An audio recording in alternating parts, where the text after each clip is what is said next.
দীর্ঘ ২০ ঘণ্টা পর অবশেষে কর্মবিরতি প্রত্যাহার করেছে রেলের রানিং স্টাফরা। এতে আবারও চালু হয়েছে সারা দেশের রেল যোগাযোগ। রাত ২:৩০টায় রেলপথ উপদেষ্টা ফয়জুল কবির খানের সঙ্গে তার বাসভবনে বৈঠক শেষে এই সিদ্ধান্তের কথা জানান কর্মচারীদের নেতৃবৃন্দ।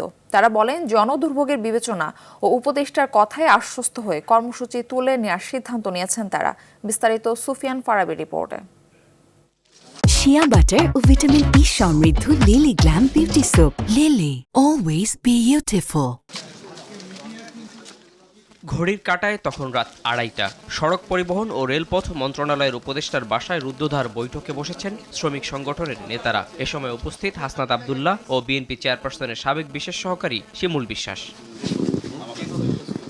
দীর্ঘ অপেক্ষার পর হাসি মুখে বের হয়ে দেশবাসীকে সুসংবাদ দিলেন রেলের কর্মচারীরা। তুলে নিলেন কর্মবিরতির কর্মসূচি।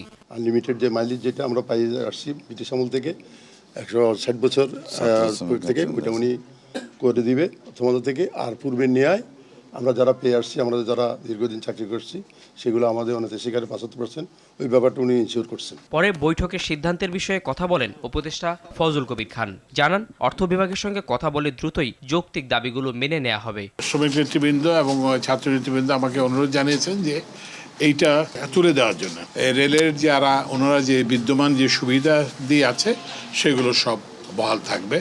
আগে থেকে চলে যেগুলো আসছে সেগুলোতে কোনো পরিবর্তন হবে না। মাননীয় অর্থ উপদেষ্টার সঙ্গে করব।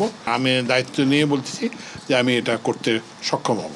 এরপরই স্বাভাবিক হতে শুরু করে সারা দেশের রেল যোগাযোগ। কর্মবিরতি থেকে ফিরে কাজে যোগ দেন রানিং স্টাফরা।